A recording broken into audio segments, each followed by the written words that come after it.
Edge. Everyone knows it, and I know it. When something tries too hard to be cool, dark, and out there, sometimes it leads to it being laughably bad, sometimes it's just needlessly disturbing. But can Edge be good? Yes. No, we don't call it edgy, we just call it dark.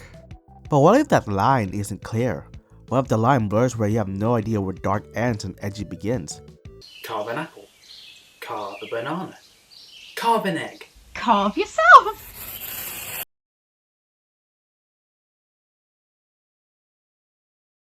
This is Satellite City, a YouTube animated series and developing book series made by Sam Fennah. And already I bet some of you are familiar with these characters just by looking at them. You should, for they were present during Nostalgia Critics The Wall review. In 2019, you could not escape Nostalgia Critics The Wall. So much YouTubers talked about this video, not because it was good, but because it was awful. What did I think of this? I don't know.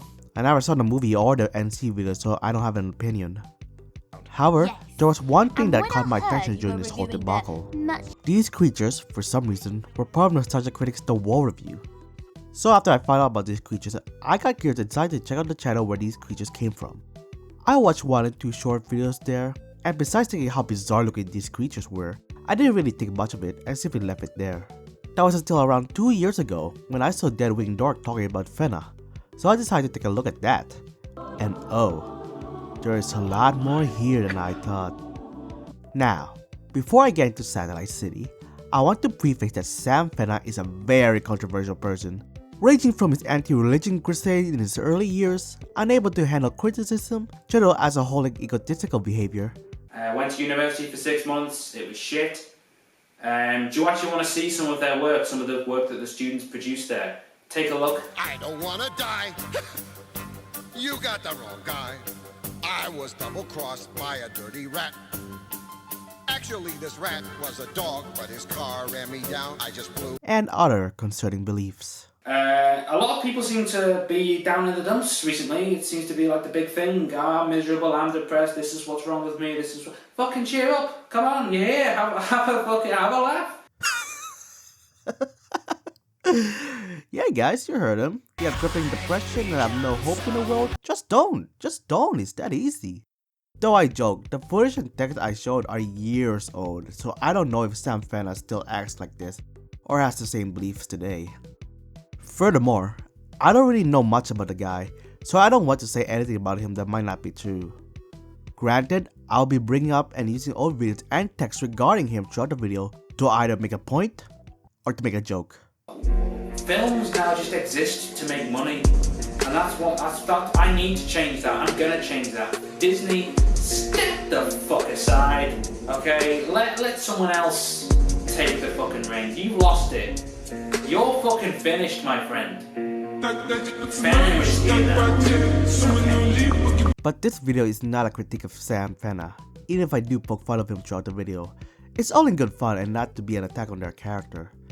This is a critique solely on his series and his skills to deliver it. We got that? Okay, cool.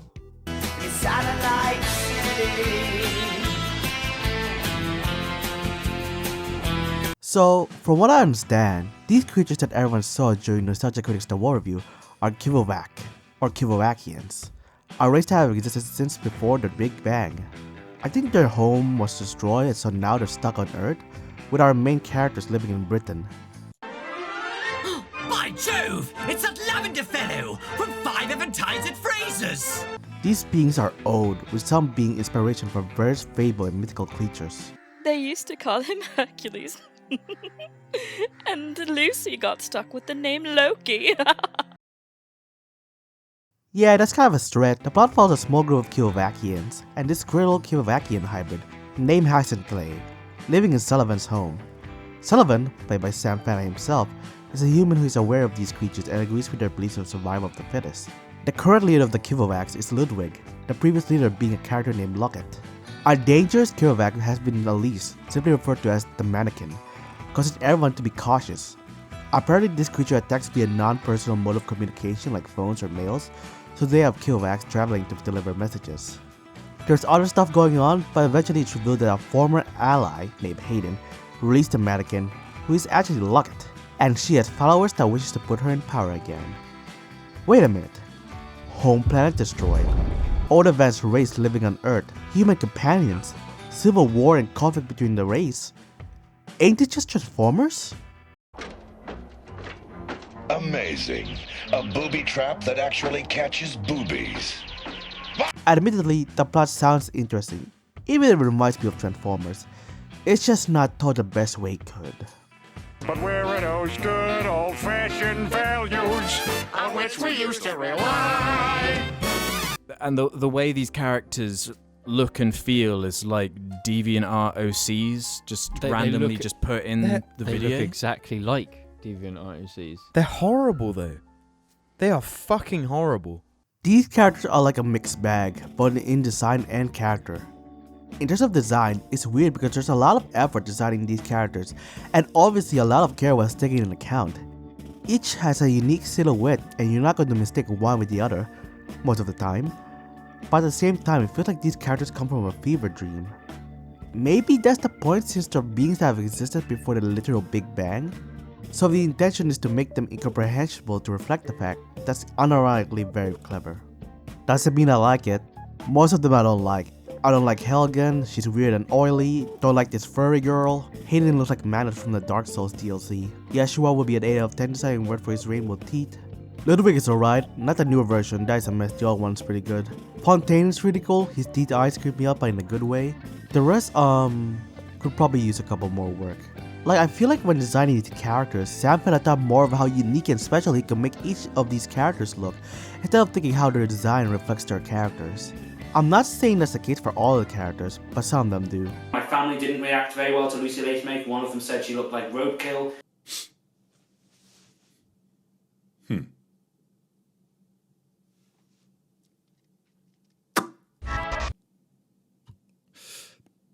Pass.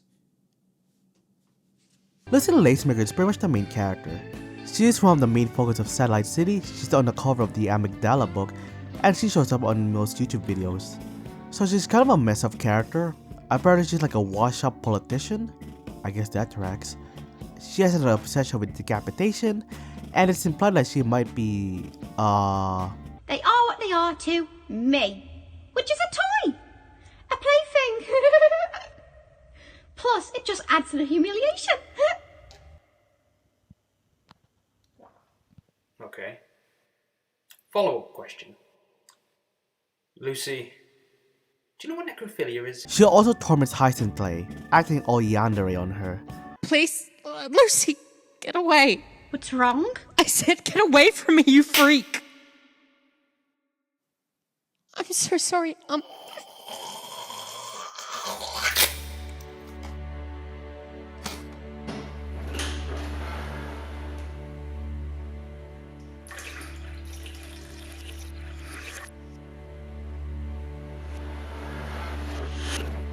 Everyone looks down on Hyacinth Clay due to her existence. How sad. She's probably one of the most interesting and complex characters in the series, going through a crisis of identity, being neither a squirrel or a Kilovac, questioning her purpose of life. I presume Ludwig told you your nature, right? Cooked up in a lab by you sick freaks. So, is this it then? Am I just an experiment to you? Yes. This troubles you. No. I just understand now. The way things are.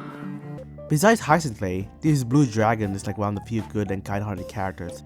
He cares for his Winifred character, who's blind, mostly stays quiet, and is moody for her mysterious past actions.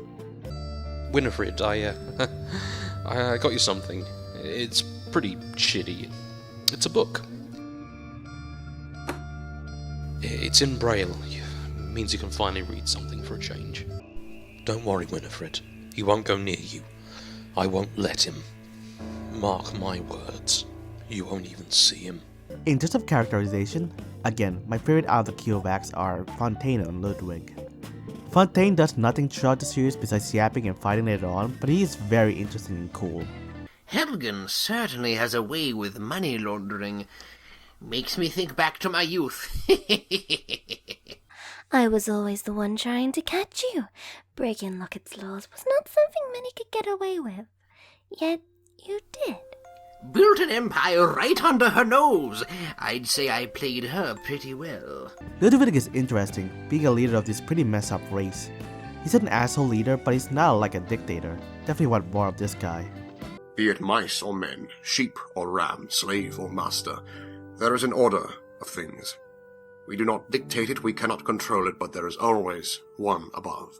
Life is but a pyramid. And who's at the top? Me. However, my favorite character is none other than Sullivan. Elgin, the only creature in existence who can make Ludwig look like a fucking plush toy. So Sam is like an asshole with an ego who prefers the company of these killbacks instead of humans? Oh sorry, did I say Sam? I meant Sullivan. He's honestly a fun character.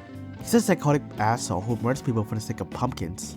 I mean, you want a pocket? You get like pumpkins are No, this pumpkin's ours. Yes. You see the tear from that? Get him, Xander. Yeah! And you can tell Sam is having a lot of fun playing Sullivan. I mean, if I can walk around and talk to my OCs, I'll be having a good time as well. Sullivan is just a fun character. Hazbin Hotel would be so much better if Sullivan is in it.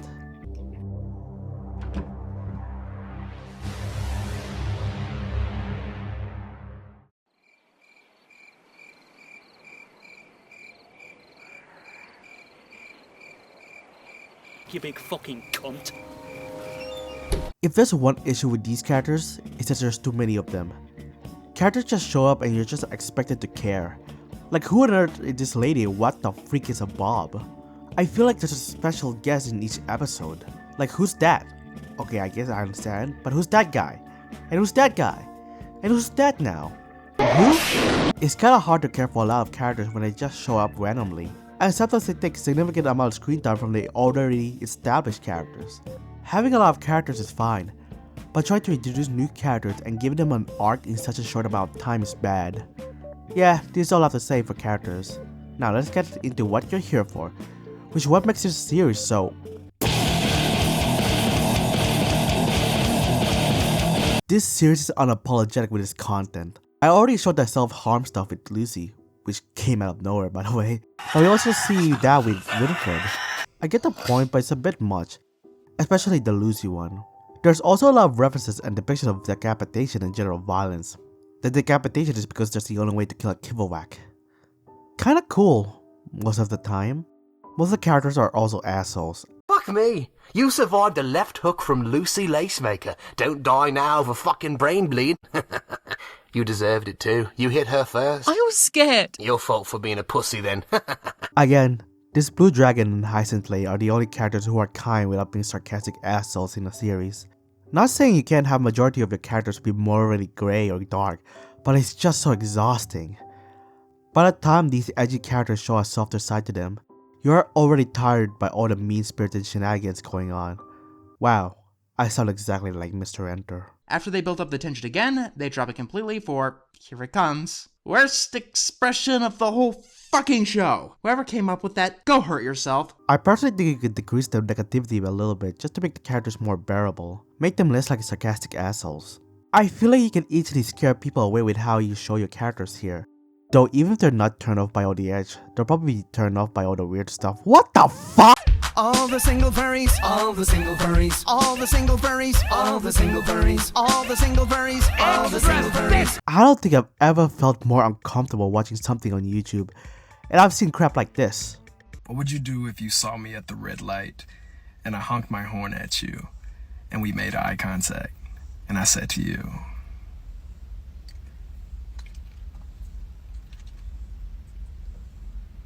"What's up, baby girl?" What would you say? You know how you're watching a movie with your parents and suddenly a sex scene comes on? Yeah, that's me watching this series sometimes. Except I'm watching it by myself. Now I'm not saying this is the case, but it truly feels like particular scenes are there for a different reason. Look, I get it. Certain series have more adult themes in order to tell their story, and that's perfectly fine. And sometimes the creators just like attractive looking characters. And again, that's totally fine. But if it feels like the creators getting rock solid while creating some of these scenes, that's when it gets uncomfortable. It's definitely made watching this series a lot more interesting, to say the least. It doesn't help that some of these characters are very oily and robust. I really hope the book isn't like that.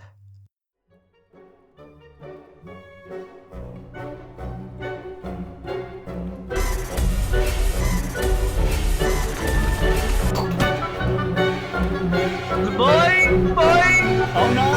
No! Don't do it!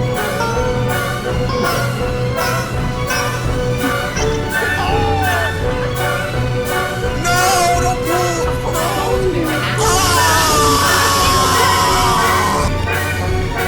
Oh my lord.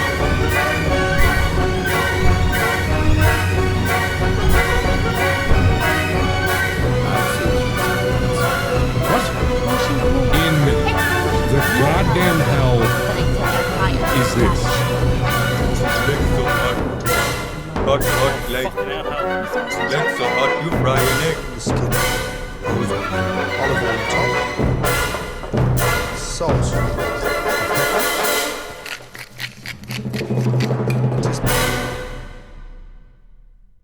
It would be the most incredible superhero movie the world has ever seen. Sam Fennah's storytelling and filmmaking skills, at least mainly within his Satellite Cities videos, is a mixed bag. Because Sam is often very good at dialogue between two characters. They're often very subtle and says a lot about the characters. Celia, was it? I advise you stop talking. You think that scares me anymore? I'll wear this scar with dignity, not shame. Keep talking and you'll be the most dignified fucking squirrel in the Northwest. Even his filmmaking skills are decent for amateur filmmaking. You know, when the camera quality doesn't look like poop. But overall, for amateur filmmaking, it's not that bad. The sound mixing, I won't say it's awful, but they're not consistent. Some of his videos will be too loud, others will be too quiet. It's not the best book, The Adventures of Peregrine Pickle, but yeah. Happy Christmas, Winifred. Fleischer, help me with this. It seems your little simian gala has drawn to an immediate close. You're such a misery, Ludwig.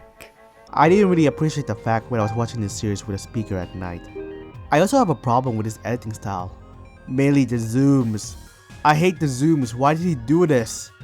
Though I think one of the biggest problem is the exposition. A lot of information is told to you instead of properly conveyed to an audience and characters in a natural way. Of something earthbound and something more. Your DNA shares that of a Cirrus vulgaris and a creature of the Kibberwag. I ask you to take note of your highly sensitive, your cognition, your ability to reason, and you simply have one rise of unions.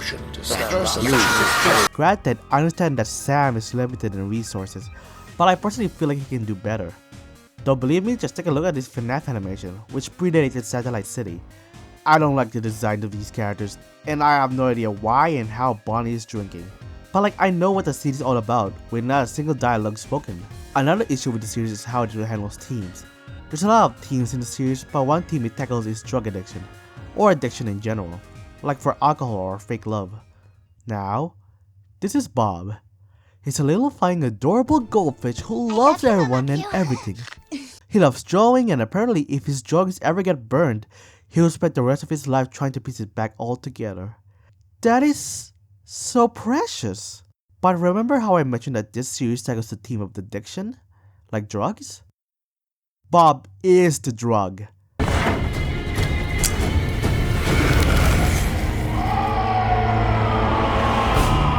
Yes, for some reason, in this universe, this adorable little creature is the drug metaphor. Or perhaps even an abuser metaphor? I bled in the dirt for the ones I love. We all did. And you wonder why we all hate that thing. Snuggling into your palm as if it's entitled to your affection and getting it for free. It never loved you. It never recognized you. It never even knew what love was. Not even for a moment. Fontaine has left the future of this city with you, and I won't leave you here with that cancer growing in your mind.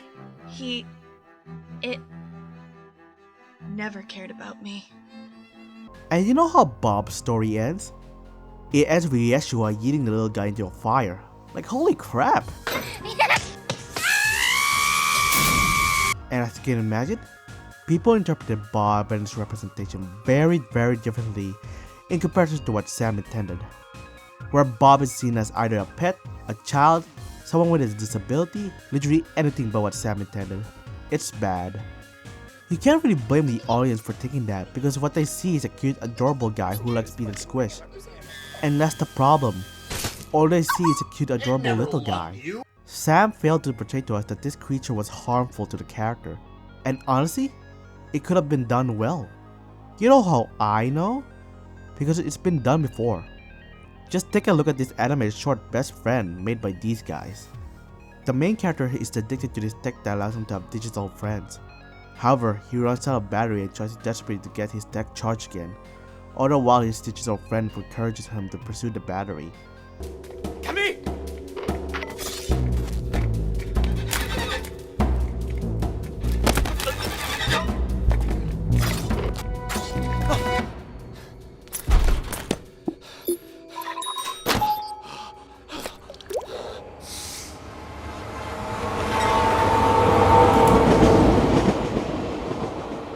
This is how you portray an addiction that talks. We see how the character is affected by the drug and his clinginess to it. And we see how the drug itself manipulates the character to rely on it for companionship. Sam could have implemented these elements in order to make Bob work as a drug or fake love metaphor. But no, he was too busy animating this. I hope that Sam has learned from his mistakes. I haven't read the book, but from what I heard, it has the same problem stated here. At least from what I heard. I definitely am intrigued in reading the books, but not at that price, holy crap.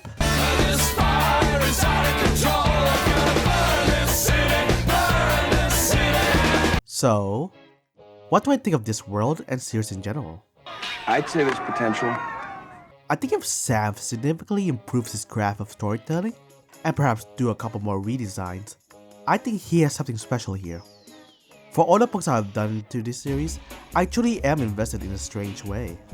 Which is why I'm really curious what his book and the future of his series and world will be like. If there's one thing I do really like about this series, it's the music. Some of the music used, like the main song the anime series is named after, was created by Sam Fennah's dad and uncle, Ralph Fennah and Alan Fennah respectively, as the band Alternative Radio.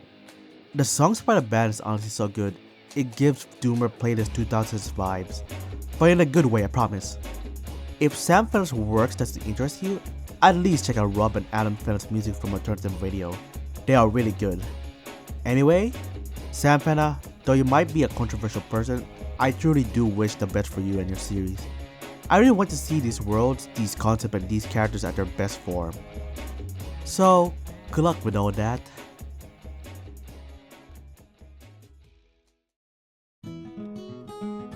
That's good.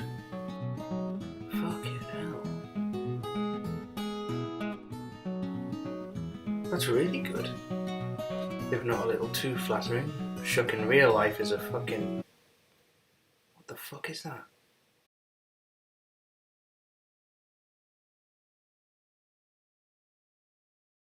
Jesus. Lucy, have you got a fucking deviant art?